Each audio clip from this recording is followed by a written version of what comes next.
unless we do something very specific. And does the book talk about memory mapping at all?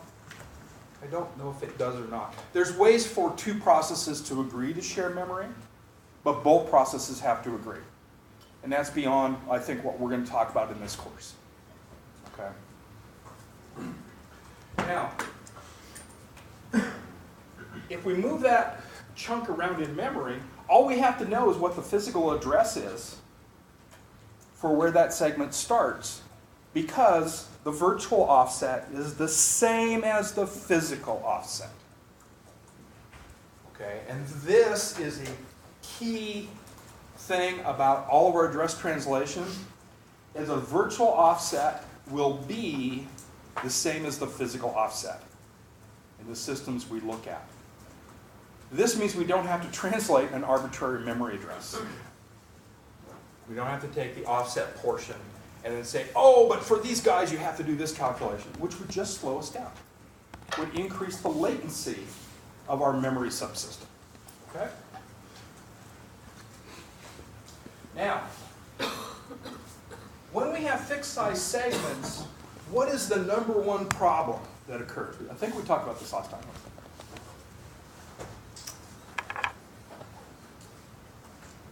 Wasted memory? Space. Yeah, wasted space. Wasted space. Okay. And what do we mean by wasted space? It's not being utilized as to its best capacity. Yeah, what's going to happen is we're going to have a thing called internal fragmentation. And what this means, fragmentation now is just going to be pieces of memory we don't use.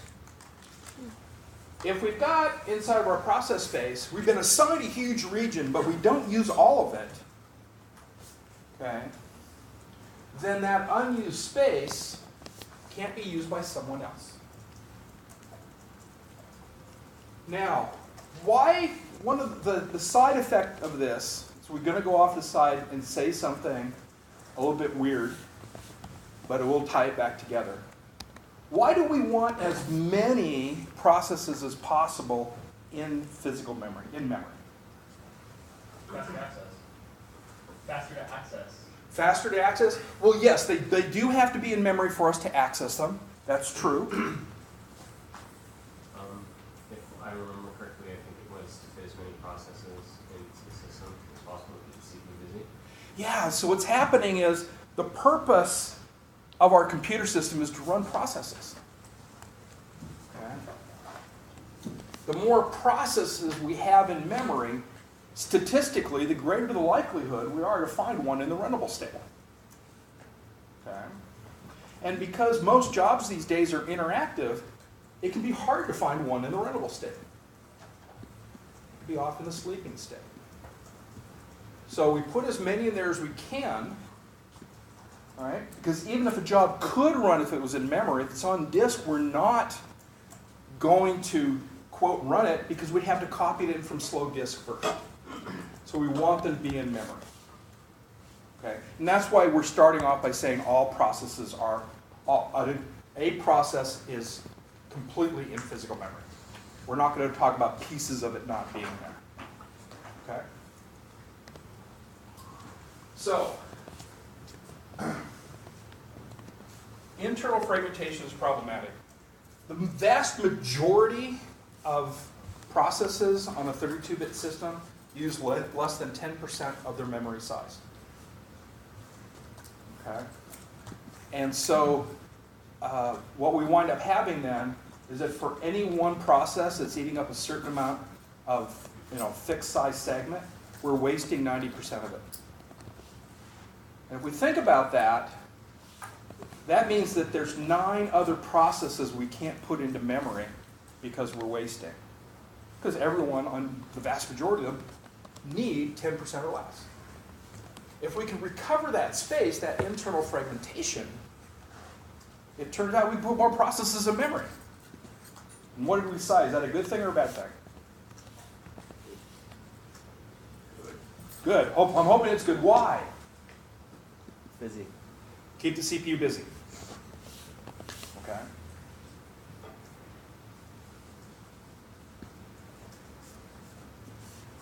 But now, if we're going to go to variable size segments, we'll see that in a second. It turns out now, when we look at memory, there can be chunks of memory we can't use because no segment will fit in them. I needed 100K for my process, and then you came along and needed 110. So even after I exit and free up the 100, you can't use it because you need more space. This is external fragmentation, outside of a process. Okay. This is ugly. Part of it is ugly because it turns out we have all these little unused spaces, which we call holes. It turns out that it could be, let's say I'm freeing up 100K and somebody wants a megabyte. And then all the other processes are small processes, so they're all using 100K. And it turns out that they're scattered all over. Processes have exited, some are come back, all that kind of fun stuff. But now we need a megabyte. Remember, there's not a contiguous segment out there of that bigger number, right? But what if we added all the holes together, there was enough space? Okay. Does it make sense that the operating system would find a way to force all of those holes into one big chunk so we can put even more processes in memory? Remember, this is very, very important to us. So we're going to take a look at how this works. And then the system we're going to look at now, here's that relocated process. Just by changing that base register, we can move it different places in memory. Which, when they were fixed size, didn't matter. We didn't need to move processes. Okay, but now we're going to run into variable size segments. And in order to do that, we want to think about now, what does it mean for a virtual address to be valid? How many of you have ever had a segmentation violation? You want to know where it came from? This guy right up here. Now, remember when I said the maximum segment size? We still have a maximum segment size, but they can be that size or less. Okay? Which means that our compiler has to be able to generate addresses up to the maximum segment size. But if you have a bug or something like that, you might go to an address that's inside your segment, because you can't go out of your segment, but is in an unallocated area of that segment. Okay, so you're only using a small amount of it, but you're out here someplace. Okay? And what that means is that you've violated or accessed an invalid area of your segment. An area outside of what's been allocated to you. Think about that now. If we have like a 4K segment as our maximum segment size, but we're currently only using 2K, we're going to indicate that by adding a new register called the bounds, which is also called the limit register. So when we do an address translation, we need to know whether or not it's into the in-use portion of our segment. Okay. Our segment, technically, we would say it's a 2K segment, but the maximum segment size is 4K. We have to keep these separate. We can generate an address anywhere within the maximum segment. But that doesn't mean that it's valid. We can only use the addresses between 0 and our bounds or limit register. There's two ways to do this. It's fairly straightforward. It's done in hardware. What we can do is calculate the physical address first, just base plus offset. And then we can say, well, gee whiz, our bounds register could tell us what our maximum physical address is for our segment. Okay? And if that's the case, then we have to compare the physical address against that bounds. And if it's not less than the bound, because remember, it can't be less than 0. All right? Well, we can't have a virtual address less than 0. So we can't generate an address less than the base register. We compare against the bounds, and if it's less than the bounds, we know it's within our allocated portion of our segment. Okay? The other way of doing this is noting that in the virtual address, it's an offset into the segment. In that case, we will compare the virtual address against the bounds, and if the bounds is the highest virtual address, right, then we can compare the virtual address against the bounds, and if it's not, excuse me, if it's in a valid range, then we do the conversion. Two different approaches. Both are valid, both are heavily used. Okay? One is not better than the other. They're both done at hardware speeds. Okay, both done inside the MMU.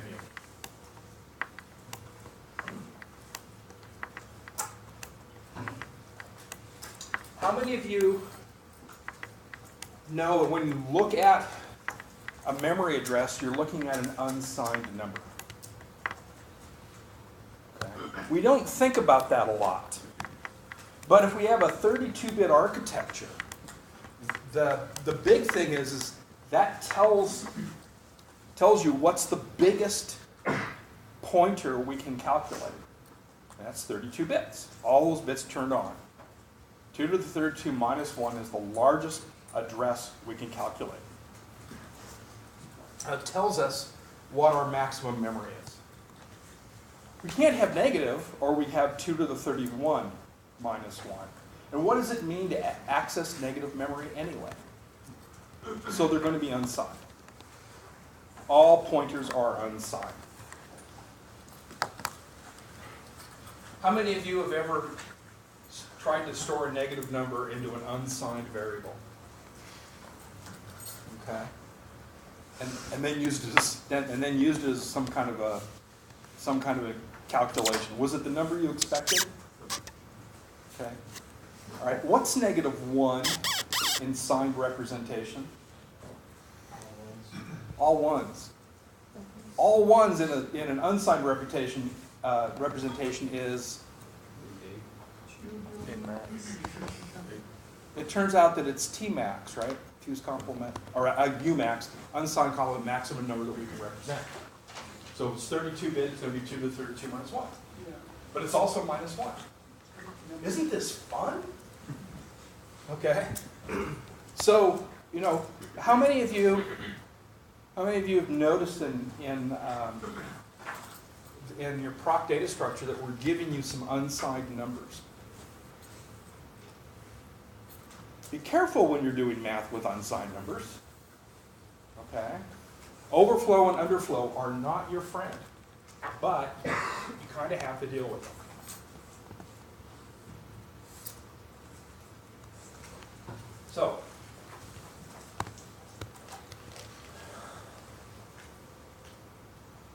So finding, we're going to do variable size segments now, and we're going to just say they can be just different sizes. If you only need 100K, that's all you're going to get. Right? There's a couple of things that need to be accounted for. Okay, one is the fact that we're going to have these different holes in memory. And the other is that just because you currently are using 100K, does that mean you won't use 200K in the near future? No. Okay. Malloc, growing your stack, all that kind of fun stuff. So now we have to account for growing segments, because they can grow all the way up to our maximum segment size. Right? The straightforward way to deal with this, technique that was used forever when we were mostly running batch jobs, that is long, non-interactive jobs, was to use a technique called memory compaction. What do we mean by memory compaction?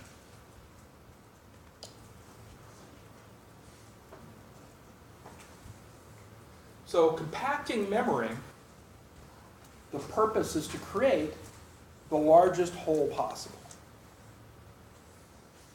Okay? In fact, the largest whole possible leaves us with how many holes? 1. Okay? So that's our extreme. The way we're going to do that is, in high school, do they just still do sock hops?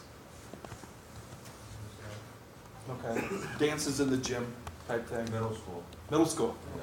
So where they'll come in and they'll just say, okay, if you're not dancing, girls to one side, boys to the other. No, we have to do this.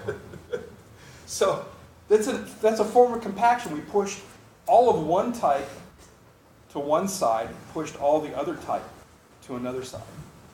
So what we can do is say, hey, if we've got memory that's in use, let's migrate it to one end of memory. And the stuff that's not in use, let's just migrate it to the other end.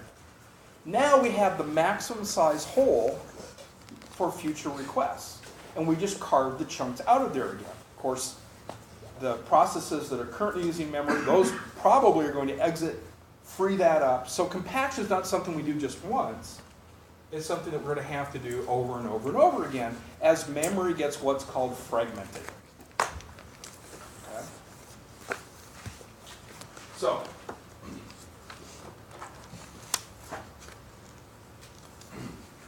some things to think about.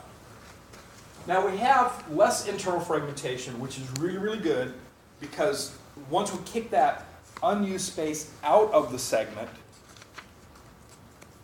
it becomes available for other segments. Okay? It's not perfect. We're still going to have some fragmentation in there, but in general it's going to be a very small amount. And we're going to ignore it for now.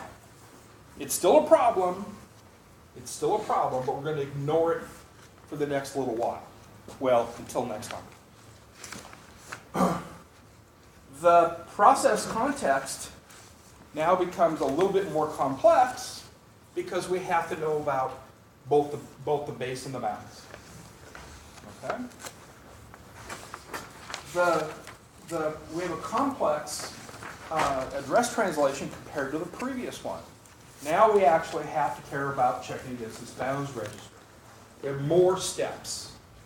Remember that every single time you reference an instruction, the instruction is stored at a virtual address. But it's actually stored in physical memory, so you have to do that translation on every single instruction fetch. Okay.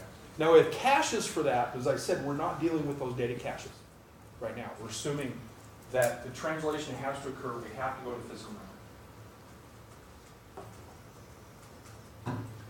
The biggest killer for us, though, is going to be tracking those holes and those in-use segments.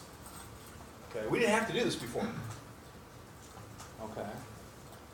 Now, we have to know where are the holes, and the holes can be pretty much anywhere in memory. They'll have to be architecture aligned, so it's a 32-bit architecture.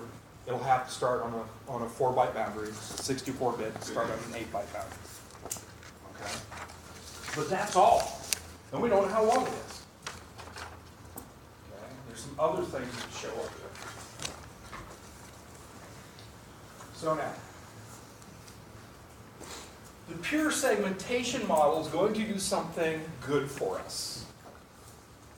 And that is make our memory model more complex.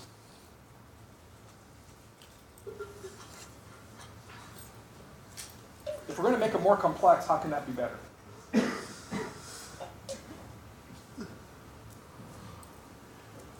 Okay. Whenever we see something that's going to take more effort and is supposed to be better for us, the first thing we do in algorithms is we have to say there has to be a benefit.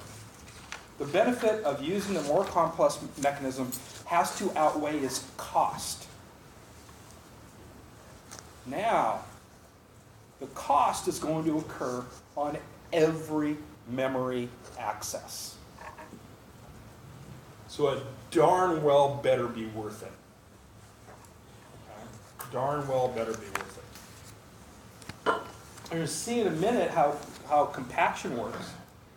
And we're going to see that, moving chunks of memory around, we have to move them a chunk at a time. Which means, as we're moving this stuff around, we're changing memory out from underneath all the processes. Which means we have to stop all the processes from running. Which means what? We're making our CPU happy or unhappy? Unhappy, because it wants to run work on behalf of processes. Okay? And it has to go through counseling for that. So we look at that and we go, is there a way we can shorten the time it takes to do the copies? Okay? And the strategy that works out really, really well is to say, hey, you know, processes seem to fall into their pieces. They have pieces that seem to be 4 categories. And we're only going to use 4. There's could be many more segments, but the techniques work the same. We're going to say that a process is comprised of 4 segments. Okay? We're going to have the code, which is where it's executable. We don't modify it. We're going to have the data, where we put our initialized data, and we're just going to say that's where all the stuff from the ELF file that was pre-initialized goes. That's where the heap is at. Okay. Then we're going to have the stack segment, and it turns out we have one other segment that we're gonna sort of drag with us as we go through it. Does anybody know what it's called? We're going to call it the unused segment. Okay. This is how we're going to move that memory around. If we have an unused segment, we can pick that up and say, hey, it's external to your process, you don't get it. Now, if we happen to have a single segment model, that means there's addresses within our address space that are invalid, isn't there? Okay. And we don't know what they are. We don't know because they can change over time. We don't want this. This is far, far, far too complex to manage. So instead, each one of those segments gets its own segment. So now a process is multiple segments. And they're variable size. Which means that we need to have a base and a bounds register for each